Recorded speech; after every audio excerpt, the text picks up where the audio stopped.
Hi, I'm Piper Harris, a licensed professional counselor, and welcome to the Untangled Mind podcast. This is a show for people who want to understand why their mind works the way it does, not just how to cope with it. Drawing from neuropsychology, neurophilosophy, and data-driven CBT, we look at how anxiety and trauma shape perception, behavior, and choice, and what actually helps people change. I'm an integrative CBT therapist based in the Atlanta suburbs. Each episode is designed to teach you something concrete: how to recognize what's keeping you stuck, how to interrupt unhelpful patterns, and how to move forward with clarity and steadiness. You've done the hard work in therapy. You've faced the pain, rewired old patterns, built real tools, and felt those moments of genuine shift. And yet, those stubborn, outdated beliefs about yourself, I'm not enough, I don't belong, they're just being polite, they keep showing up. They color how you see every interaction, every invitation, and every quiet moment. It's like wearing tinted sunglasses you forgot were there. Today, we're talking about that lingering filter, why it sticks around even after all your growth, and how to start seeing yourself and your place in the world more clearly.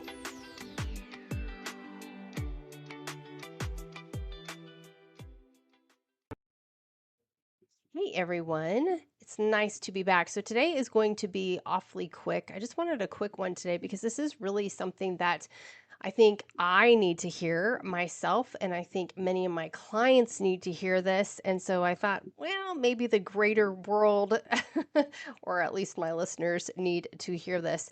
So what I want to say is, you might be using the wrong filter when you're sitting at the table. Seeing yourself clearly after the hard work is actually the harder work. So what I mean by that is today I want to talk about something that I see again and again in therapy. People that come in and they do the real hard work. You know, they've shown up week after week. They've dug into the painful memories, that, challenged the automatic thoughts. We've done the practicing of new behaviors. We've, gone through exposure therapy. They probably cried buckets, or maybe they've raged, and they've never been able to sit with someone that could hold that rage, right? Or maybe they sat in silence until it hurt. But we sat there and we did it, right? They built these tools, they gained these amazing insights. You see them starting to set boundaries, and you really feel these huge moments of shift, like real shift. And I have the blessing of seeing this with my clients. I do. And I was talking to some colleagues last week that I don't think our clients quite understand that oftentimes I can just be, making dinner for the family and a client pops into my head and I think, gosh, I wonder how they're doing. I hope they're doing well. We don't stop thinking about you. And in fact, we hold those moments of this shift that you make so dear to our hearts. I had a client say something very funny, called me or said something about my kind witchcraft or something. I can't remember how he voiced it, how he said it. And I said, "Hey, this is all you. This is all your work." But what's interesting as I reflect on that, and what I want to say to those listeners is that even when we do all of those really hard, those hard things, and I see these enormous shifts, there's always this thing that crops up. And if I'm being honest, there's always that thing that crops up for me. And there's probably this thing that crops up for you too. And that's when there's those days still where that old voice whispers, you don't belong here, or you're not enough, or they're just being polite, you're in the way. And this voice, it colors absolutely everything. It turns these neutral moments into proof of our unworthiness, of I don't belong. And this happens because deep change is absolutely layered. The new beliefs that we're building sit on top of these old, stickier ones formed a long time ago. I saw a really funny Gen Xer, yes, I'm a Gen Xer, making fun of a little girl doing this thing with her fingers. And he's like, what is this booger thing that you're doing? So that's what I think about. Like, we have these new beliefs that are built on top of these old, stickier ones from long ago. So think of them as your boogers, often from childhood or through these repeated hurts, trauma, whatever it may be. those old beliefs, those boogers, act like a filter. And it's even over our eyes. Ew, eye boogers. Okay, we're gonna go with the booger analogy. Just go with me on this. Obviously, I'm shooting from the hip here. So even when the room is bright, this filter tints everything and it becomes dim. I see this so much. And listen, I fall prey to this as well. So think about it this way. Think about how perception works in therapy. Take, for example, cognitive distortions like mental filtering, discounting the positive, or overgeneralizing. These aren't just like some random thoughts. That's not what those are. That's not what those cognitive distortions are. They're rooted in core beliefs about self-worth, like I'm defective, I'm unlovable, I have to earn my place. Those cognitive distortions are those booger core beliefs, right? And so even after months or even years of solid work, where clients are like, I am like killing it, life is great, I don't need Piper, all of these things, often they might, after a while, come back and report something like, I know intellectually I'm totally capable, but I still feel like an utter imposter. Or, yeah, I got the promotion, but I'm kind of waiting for them to realize I don't deserve it. Or oftentimes I hear things like, well, my partner is really kind, but they're going to really find out who I am. And they might even start rehearsing situations, maybe there was silence or whatever, as rejection. So, why does this persist? And it's because those old beliefs were survival adaptations. They helped make sense of chaos or pain back then, right? So the brain, it wired them very deeply for safety. And that doesn't make sense, right? Like, why would our brain hold on to core beliefs that are so painful? Well, because even when life changes, like when they go through the work and stuff, this evidence keeps piling up against them. So that filter stays until we deliberately notice and question it. But we hold on to these distortions because they make sense of something that we can't make sense of, even though it causes us pain. So it's kind of like wearing tinted glasses for decades. I see people do this all the time. It's like wearing tinted glasses for decades. And people forget that they're even on their face. They think that this world is like this certain shade, the shade that's against them.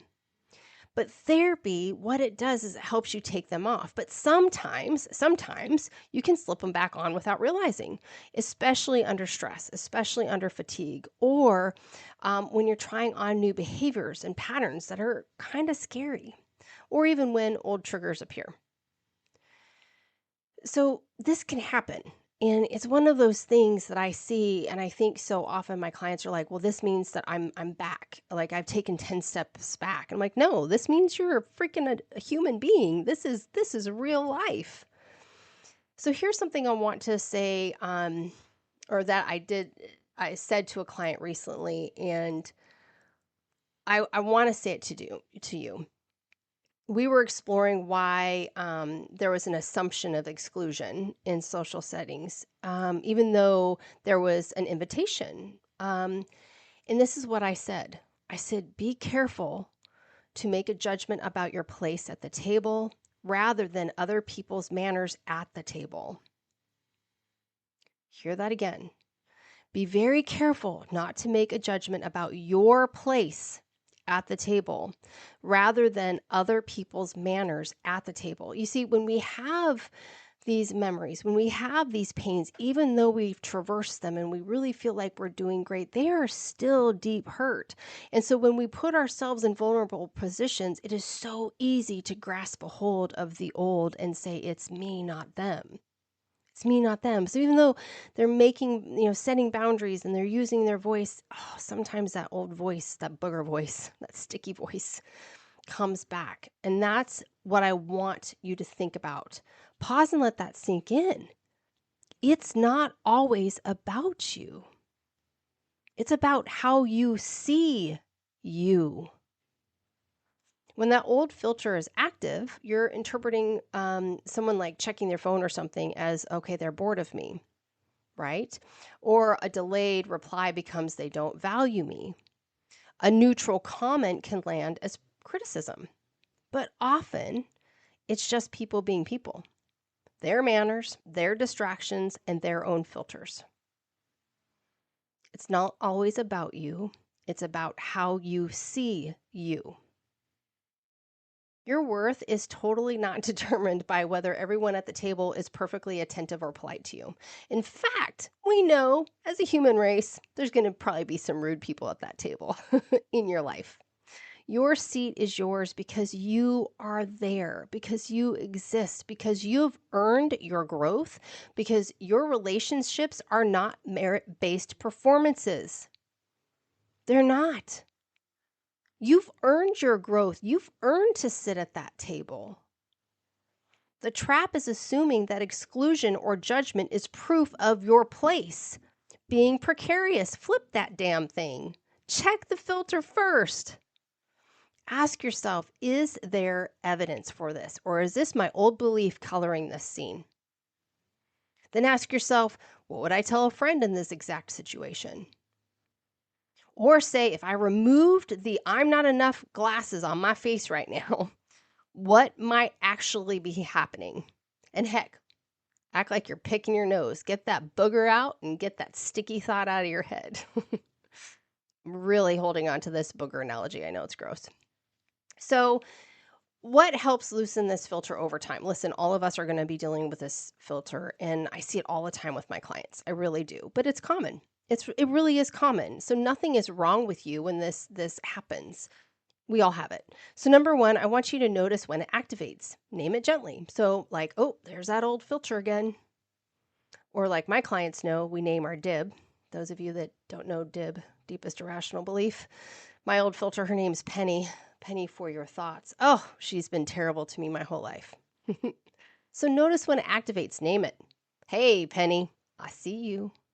Awareness interrupts that autopilot thought, those automatic negative beliefs. Number two, collect counter evidence daily.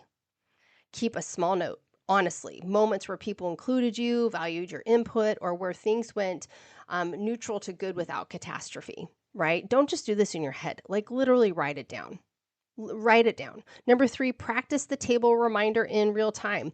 Before assuming rejection, pause and say, am I judging my place or their manners? It's not always about you. It's how you see you. Number four, self-compassion breaks. I know, sounds cheesy. A lot of you are like, oh, this compassion stuff. If you know me and you've been listening to me, you know I don't do this toxic empathy stuff. So treat yourself like you treat a dear friend who's doubting their seat at the table, who's doubting their worth, who's doubting their growth. How would you treat that friend? How would you treat him? And five, celebrate the work you've already done. Yes, you are allowed to celebrate the work that you've done in the counseling room. I'm not talking about going and I can like literally see like oh, what's that movie, Wolf of Wall Street or whatever. Please don't go do that. Gross. Don't do that. That's not the kind of celebration we're talking about. Here's the thing, you have to celebrate the work that you've done and understand that there's going to be these things that come up. That's life. We have to be able to hold, I am healed, I've learned the tools, and also, there's this unhealed part over there. We have to hold both. The fact that you notice the filter now, that giant booger, when maybe you didn't before, is massive progress. The whole point of this is that the goal isn't perfection or never feeling that old pull. It's about shortening the time between the trigger and the recognition, right? So saying to yourself, this might not be the full truth. Over time, that filter thins, but it takes time. Eventually, the table feels more solid and you start seeing yourself and others more clearly.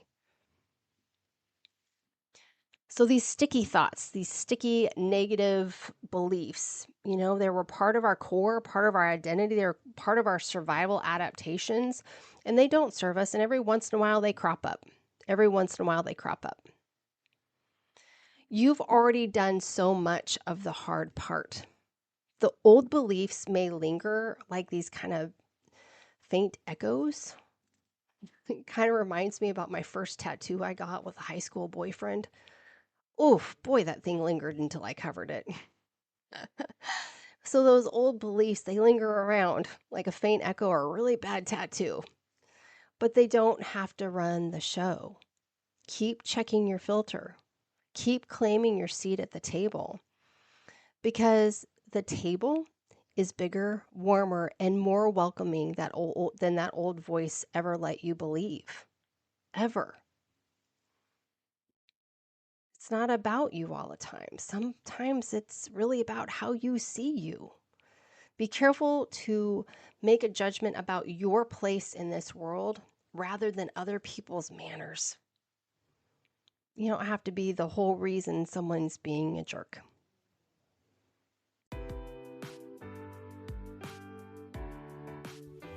That brings us to the end of this episode. Thanks for joining me. I hope you learned some tools that can equip you to untangle your mind and untangle your life. If you're curious about working with me for your anxiety or trauma, head on over to my website at untangledmind.net to connect with me. If you enjoyed the show, please rate and review me on your podcast listening platform and share it with your friends and family. As always, thanks so much for listening to me, Piper Harris, with the Untangled Mind podcast. I'll talk with you next time.